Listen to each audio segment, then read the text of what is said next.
Blind date on Christmas Eve. The poor single mom arrived late, but the CEO waited anyway. It was Christmas Eve, and a soft hush had settled over the city. Snow fell in delicate spirals outside the wide glass windows of a small, warmly lit restaurant nestled between towering buildings. Inside, the atmosphere glowed, a golden haze from string lights and candles, jazz humming gently beneath the chatter of couples seated around festively decorated tables. A small wooden sign near the entrance read, "Blind date for the holidays, one night, one chance, no names." Elliot sat at a corner table by the window, posture relaxed but still. He wore a charcoal wool coat over a tailored suit, and his hands, calm, well-kept, rested beside a mug of hot chocolate. He had not touched it. His gray eyes flicked occasionally toward the door, then back to the snow-covered sidewalk. He did not fidget. He did not check his phone. He simply waited. To the staff, he was just another guest.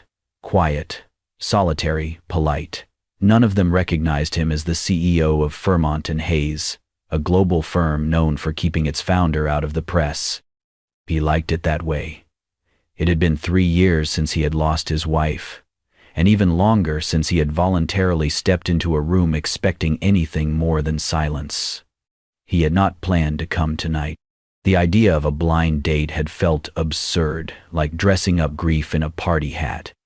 But his longtime assistant, Marianne, had slipped the event flyer onto his desk weeks ago, with only a line scrawled beneath it. "You once said you wanted a quiet Christmas. Maybe start by sitting across from someone kind."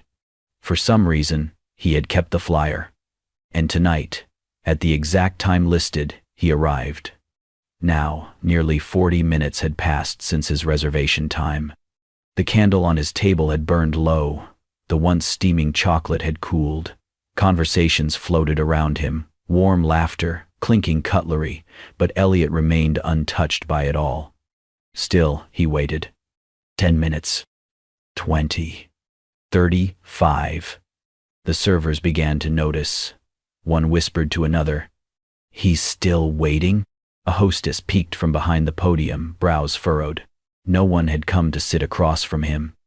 There had been no calls, no messages, just silence. "Maybe she bailed," someone said quietly near the bar. Still, Elliot did not move. He looked out the window at the snow, his expression unreadable, but not bitter, not impatient. If anything, he looked quietly certain, as though some part of him believed that if he simply waited long enough, the evening might still shift. When a young server hesitated by his table to ask if he wanted to reschedule, Elliot glanced up, offered a faint, genuine smile, and said, "I think she will arrive." The server blinked, caught off guard by his composure, and stepped back without another word. The words hung gently in the air, unassuming, without drama. But in a room filled with people searching for connection, the quiet faith in his voice settled like snow, soft, unexpected, and deeply felt. The restaurant door opened with a rush of cold air. Snowflakes swirled briefly into the room before the door swung shut behind a woman, breathless and wide-eyed, her blonde hair damp with melted snow. In her arms, cradled close against her shoulder, a small boy slept, flushed and still. "Lena." She stood there for a moment, scanning the room. Her cheeks were pink from the cold and maybe from nerves.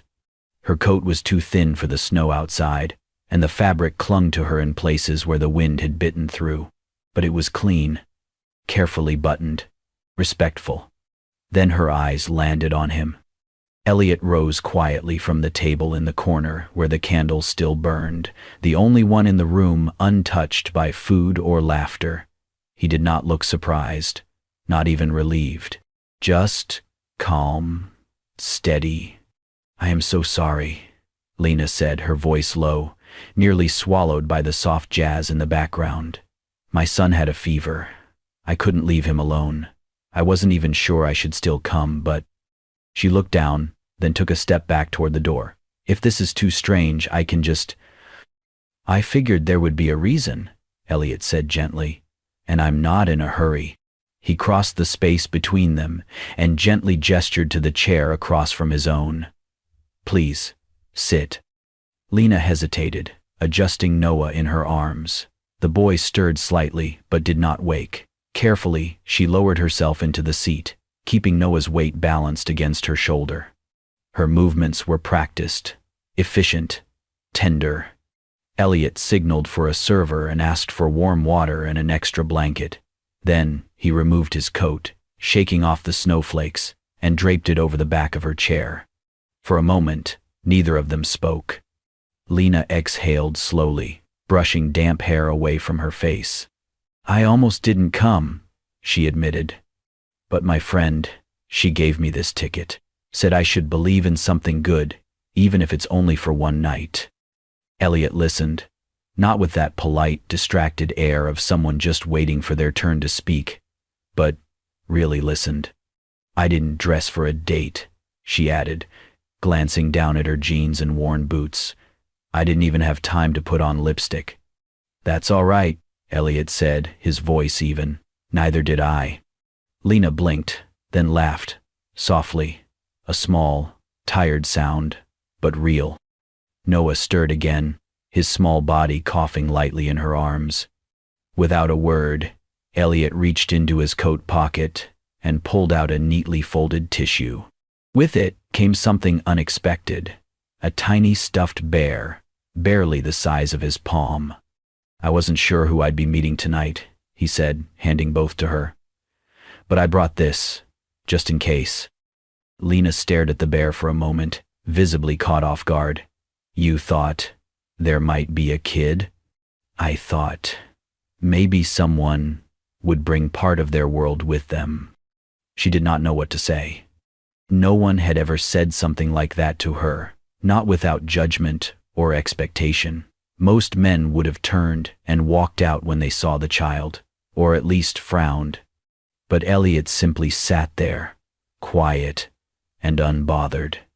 She reached out and took the bear. Noah, half asleep, curled slightly around it. "I did not mean to make this weird," she murmured. "You didn't," he said simply. Another pause. The candle flickered between them. "I don't have anything impressive to say," Lena continued, looking directly at him now. "No exciting career, no vacation stories, just diapers, part-time shifts, and a 4-year-old who hates green peas." "Sounds pretty real to me," Elliot replied. And something in his voice, something quiet and honest, unraveled a thread in her chest she didn't know she had been holding so tightly. She had expected awkward silence, judgment, maybe pity. But instead, she found warmth. Not grand, not dramatic, just present. Watching her carefully tuck the blanket around her son's legs, Elliot felt something unfamiliar stir in him.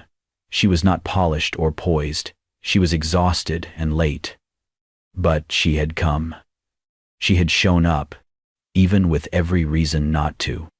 "She does not try to impress me," he thought, "and that is exactly why I am impressed." And for the first time in years, as he looked across the table at someone he had never expected, Elliot realized something. He did not feel alone. The waiter approached their table, asking gently if they would like to order. Lena looked down at Noah, still curled against her chest, his breathing soft but steady, the little bear now clutched tightly in one hand. "Something simple," she said quietly. "Maybe soup?" Elliot nodded. "The house soup for both of us. And hot chocolate?" She smiled, grateful. "Yes, he loves it." As the waiter walked away, Lena adjusted the blanket wrapped around her son and folded her own coat behind his head as a makeshift pillow. Every movement was gentle, deliberate, practiced. She wiped his mouth lightly with a napkin, then tucked his hair behind his ear. Her eyes never left him, even as she spoke. "He gets night fevers," she said softly, "especially in the winter. I've gotten used to catching sleep in pieces." Elliot watched without saying anything, the flicker of the candle catching the side of his face, highlighting the stillness in his eyes. It was not pity. It was something deeper. Respect, maybe. Lena continued, her voice steady. I work at a retail store during the day and deliver food in the evenings. I try to make rent without falling behind on his medication. She smiled faintly. I used to draw, wanted to be an interior designer once. Now, I draw cartoons on his lunchboxes. He said nothing, just listened. I lost my mom 3 years ago, on Christmas Eve, she added after a pause. It was sudden. She was my only help with Noah back then.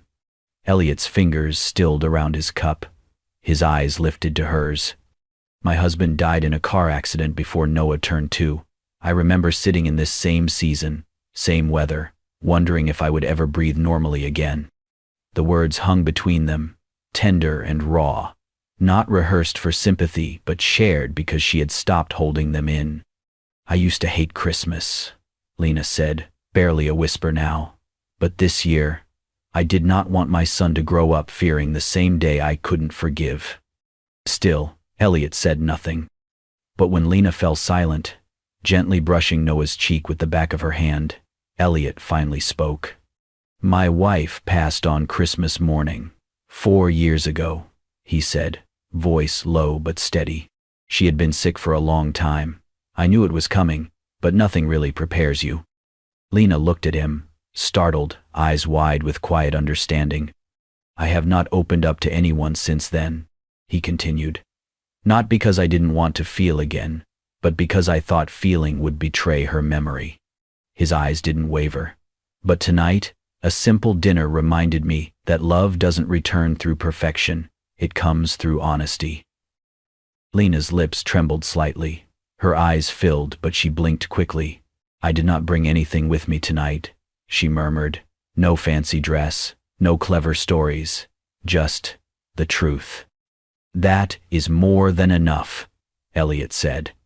Their food arrived, and they ate in silence for a while. Noah stirred now and then drifted off again. Outside, snow began falling heavier, frosting the windows in a quiet hush. After they finished, Lena reached into her bag and began to open her wallet. Let me at least pay for my part. Elliot gently placed his hand over hers and shook his head. Please, let me pay. Not for the food, but for a night I'll remember. Not because of what was served, but because you stayed. She froze for a moment, her mouth parted, but no words came.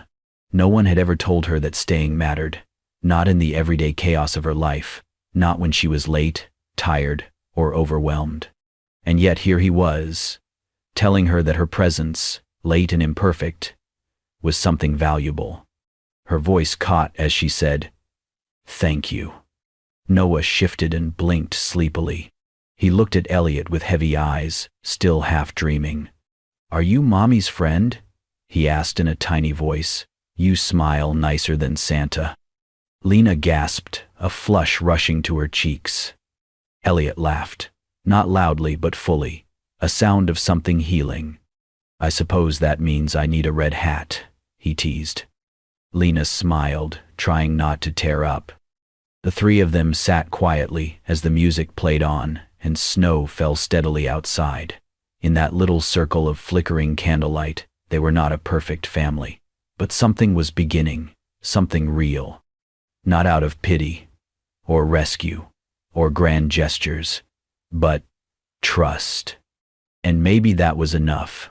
A week had passed since that unexpected Christmas Eve dinner, but Lena found herself thinking about it more often than she wanted to admit. Then, one Saturday morning, as she walked with Noah to the small community center near their apartment for a winter coat giveaway, she froze mid-step. There, in the middle of the hall, standing on a ladder, adjusting strings of lights above a row of folding tables, was Elliot. He wore a dark sweater, sleeves rolled, and his hair looked slightly wind-tossed from the cold. There was no suit, no driver waiting by the curb, just him, laughing with 2 teenage volunteers as they tangled themselves in a mess of tinsel. Lena blinked. "Mommy," Noah tugged on her hand. "That's Santa's friend." Before she could stop him, Noah ran across the room and threw his arms around Elliot's leg. Elliot startled, then looked down and beamed. "Well, if it isn't my favorite cookie critic." Noah grinned. You never finished my gingerbread. Elliot knelt to Noah's level. I have been looking for that piece everywhere. Lena approached, trying to seem composed. This is unexpected. He straightened, dusting glitter off his hands. Is it? I help out here when I can. They needed volunteers for the holiday event. Lena raised an eyebrow. You live 30 minutes from here.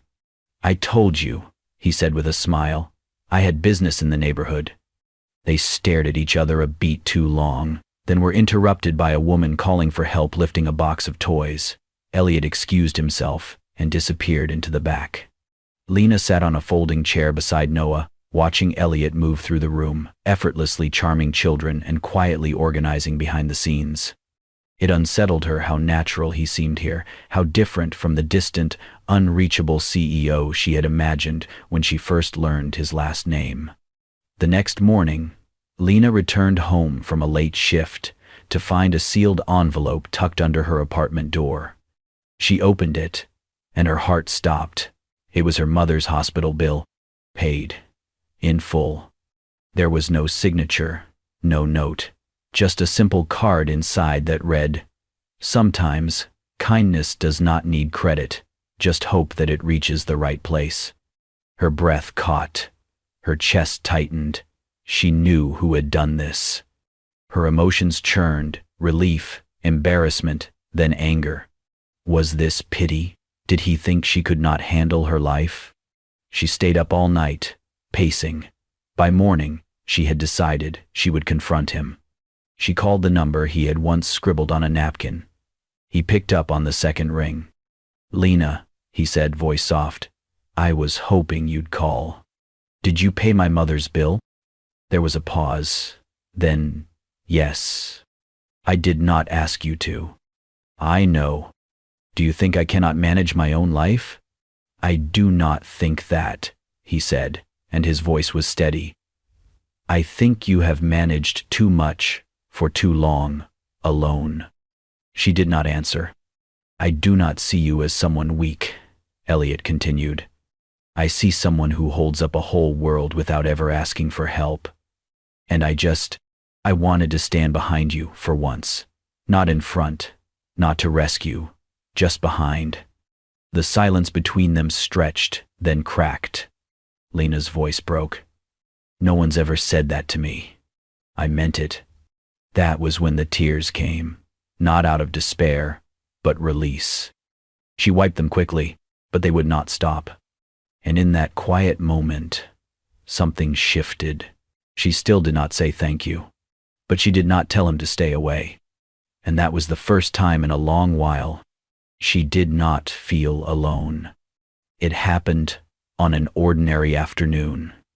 Lena was standing in the aisle of a quiet, narrow bookstore she often ducked into between delivery shifts, searching for something that might make her son smile. Her fingers grazed the cracked spine of a gently used children's book when her eyes wandered, landing on the magazine rack near the register. A bold headline caught her attention, and her breath hitched. Foresight Group CEO Elliot Hart to expand philanthropic initiatives in 2025. She froze. Her gaze dropped to the accompanying photo, and there he was. Elliot, the man who had waited on Christmas Eve. The man who had smiled at her son like he was the most important guest at the table. The man who had listened without judgment and looked at her as though she mattered. Now, there he was in print, sharp suit, steel gray eyes, and the same faint, gentle smile. Only this time, it came with words like billion-dollar expansion, global outreach, and visionary leader. She read the article once, heart pounding. Then again, slower. Then a third time, just to make sure she was not dreaming. As she stood in the aisle, her hand still clutching the children's book, a voice called out behind her. "You know him?" Lena turned.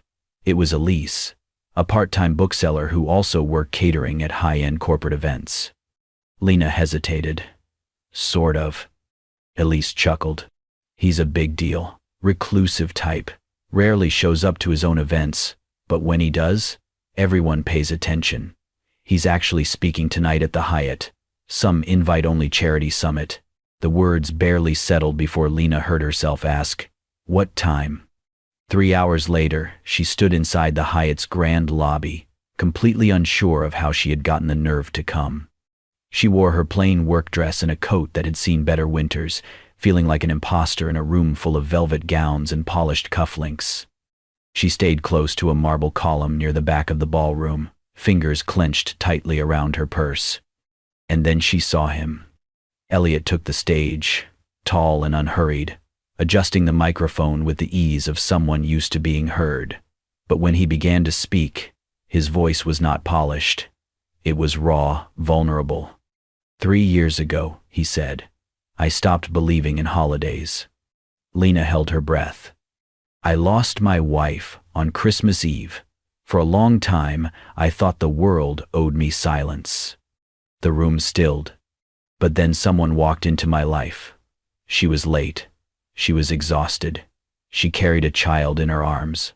But she showed up, with no promises, no pretense, just truth. His voice broke slightly. She reminded me that love does not come dressed in perfection. Sometimes it arrives quietly, wrapped in struggle, but it is real. Lena's eyes filled with tears. She pressed her back against the column, aching. When the applause began, she turned and left. That night, she tore a piece from a brown paper grocery bag and wrote a note in quiet pencil strokes. You gave me something beautiful, a moment I will always carry. But I don't belong in your world, Elliot. Thank you for reminding me. It still has beauty. That's more than I ever expected. She slipped it into his mailbox the next morning. No name. No number. Only honesty. And goodbye. Snow had melted into slush by the time New Year approached, but the chill still clung to the city like an old coat that refused to be shaken off. Lena trudged up the stairs of her apartment building, her body heavy with fatigue. She had just returned from her final shift of the week, her arms sore from lifting boxes, her feet aching from hours on her toes.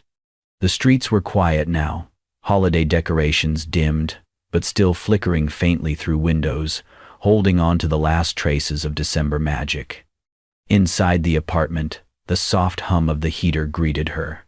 The lights were off in the living room, save for the gentle glow from a string of paper stars she and Noah had taped to the wall. On the couch, her son lay fast asleep, a blanket tucked up to his chin. His tiny fingers were curled around the fabric, as if he were cradling a dream he did not want to let go of. Lena set down her bag and toed off her shoes, her mind already drifting toward a hot shower and quiet sleep. But as she turned toward the kitchen, she paused. A large cardboard box sat just inside the front door. It had not been there when she left earlier that day. There was no name, no delivery label, no return address, just a small gold bow taped neatly to the top right corner. For a moment, she simply stared at it, hesitant, unsure. Then, with cautious fingers, she opened it. What she found inside made her breath catch. A toolkit, pristine, professional, the kind designers dream of, but rarely afford. There were fine sketch pencils arranged in a neat leather case, precision rulers, fabric swatches in muted but warm tones, and even a miniature model board. Beneath it all, she found a rolled-up poster secured with twine. Her hands trembled slightly as she unrolled it. It was a floor plan, a studio, labeled in soft, flowing cursive at the bottom. Lena's start. The layout was simple but beautiful. A cozy reception corner, adjustable work tables bathed in natural light, a small children's play area tucked near the back. There was even a section labeled Community Wall, where clients could leave stories or offer small services instead of traditional payment. At the bottom, clipped to the blueprint, was a handwritten note. If the road is hard to walk alone, let someone pave the first steps. Keep building. The world needs your light. There was no signature. But tucked into the margin of the blueprint, drawn delicately in pen, was a small reindeer. Its antlers curled just so, the tail flicked upward in a playful curve. It was the same reindeer Elliot had once doodled on a napkin the night they met, when Noah had asked for a Christmas friend to take home. Footsteps padded softly behind her. Noah stood rubbing his eyes, still half in a dream. He spotted the open box and the blueprint on the floor. "Mama," he whispered, pointing. "That's the reindeer the nice man drew." Lena knelt down beside him, pulling him into her arms. "I think," she said softly, "he never forgot." They sat there in silence, the weight of kindness settling gently around them. She looked again at the blueprint, at the care in every line, at the way someone, Elliot, had remembered not just her words, but the hope behind them. Maybe love did not always announce itself. Sometimes it arrived quietly, wrapped in thoughtfulness, and asked for nothing in return. Lena paused outside the cafe she once knew so well. The same soft glow of yellow lights spilled through the glass. The same jazz melody drifted in. Snow fell in lazy flakes outside. She pulled her coat tighter and stepped in, her heart heavy yet hopeful. Inside, the hum of conversation was muted. The baristas moved quietly between tables. She scanned the room and saw him. Elliot sat at the same corner table near the window, just as she had seen him many nights ago. His coat was draped over the chair, and his posture was calm, composed. But now, there was a quiet resolve in his eyes she recognized, an echo from that first night. She swallowed the lump in her throat and walked toward him, each step echoing in the quiet cafe. People glanced, but did not interrupt. The scent of coffee, faint cinnamon, and old wooden floors welcomed her back. He looked up as she approached. "Elliot," she said softly. Her voice trembled between relief and fear. Why are you here?" He didn't rise. He watched her come closer and gave a half smile, gentle but steady. "I've been here since morning," he replied. His voice was calm, respectful. "I wanted to see you again." Lena's throat tightened. She paused, then let the last few steps bring her to the table. She stood in front of him, closing the distance he had held between them. "Why did you wait?" she asked, eyes brimming. He slid a chair forward. "Because that night, you came, late, tired, but you came, and since then, I have not wanted to meet anyone else." Lena blinked, her heart racing. She looked down at him, blinking back rapid tears. 1,000 thoughts tumbled in her mind. Shock, gratitude, fear. She had thought he might move on. She thought she had no place in his world. But here he was, waiting. He stood then, his coat brushing the floor, and he moved around the table, circling to stand before her. The cafe seemed to shrink around them. All the ambient noise dimmed. Only their breathing remained. Elliot sank to one knee, not in ceremony, not with a ring, just himself, bare and honest. He looked up at Lena, his eyes clear. "You don't have to answer now," he said gently. "I'm not asking you to promise forever right now. I'm asking for one thing." His hand hovered, palm up.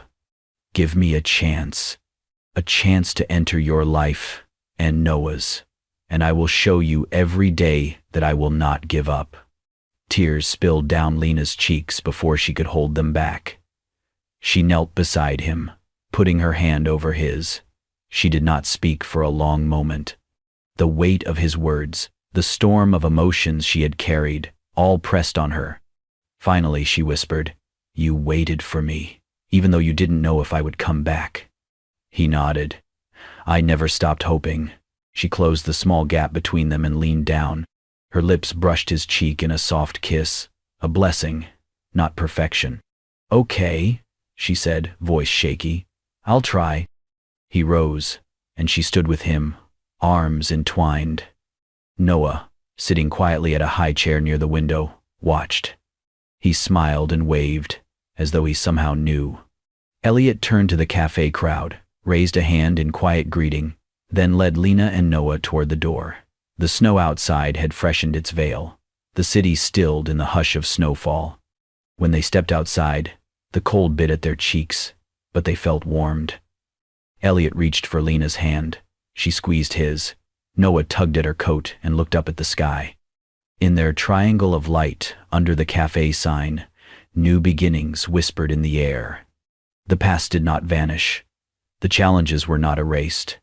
But here, now, they stepped forward. Sometimes love waits. Sometimes love waits patiently. And when it does, it begins again. 1 year later, the small studio on the corner of Maple and Fifth was buzzing with quiet energy. Lena stood near the tall window, watching as a group of women gathered around a work table, sketching layouts and comparing swatches. The sign outside read, "Lena's Start," and below it in smaller letters, "Design with Heart." What began as a hesitant dream had become a warm, thriving space, offering free classes in basic interior design and home repair for single mothers. Women who once doubted themselves now built with confidence, crafted with joy. In the corner, a tall man in a gray hoodie was helping 2 young boys glue pieces of wood together for a miniature bookshelf. He kept his head low, laughing gently when one of the kids smeared paint on his sleeve. He did not wear a suit anymore, not here, and no one addressed him as Mr. Grant. To most, he was just Elliot, the volunteer who fixed the squeaky hinges, made the best cocoa, and never left a project half done. To one small boy, however, he was something else. "Mom," Noah whispered, tugging Lena's sleeve. She leaned down. "Yes, sweetie?" Noah glanced at Elliot, then back at her with wide, unsure eyes. "Can I ask him something?" Lena nodded. Noah crossed the room, his tiny sneakers tapping against the wooden floor. Elliot looked up, setting down a hammer. "Hey, bud," he smiled. "What's up?" Noah shifted his weight. "I know, you're my mom's best friend." Elliot tilted his head, listening. "But," Noah continued, voice small but firm, "do you think, maybe, you could be my dad too?" The room fell silent. Lena's breath caught. Elliot knelt down so they were eye to eye. His voice, when he spoke, was soft with awe. "Only if you'll have me." Noah grinned and launched into his arms. That winter, snow fell early. The wedding was small, just close friends, warm candlelight, and a pine tree strung with handmade ornaments. Lena wore a simple ivory dress, her hair pinned with soft curls. Noah walked her down the short aisle, proud in a little suit with mismatched socks. Elliot waited beneath the twinkle of fairy lights, eyes never leaving her. As they exchanged vows, Lena's hand trembled slightly in his. After the ceremony, they stepped outside. Snowflakes kissed their cheeks. Music drifted faintly from inside the hall. Elliot leaned close and whispered, "I once lost Christmas, but you gave it back to me, forever." Lena smiled through her tears. Because some stories do not end at the altar. They begin there. If this story touched your heart, reminding you that even in the most unexpected moments, love can quietly find its way back, don't forget to give it a like and share it with someone who needs hope this holiday season. Lena and Elliot's journey shows us that kindness, honesty, and a little faith can light up even the coldest winter nights. Subscribe to Kindness and Love Tales for more beautifully told stories that warm the soul and celebrate the power of connection. Because sometimes, the most ordinary hearts create the most extraordinary love.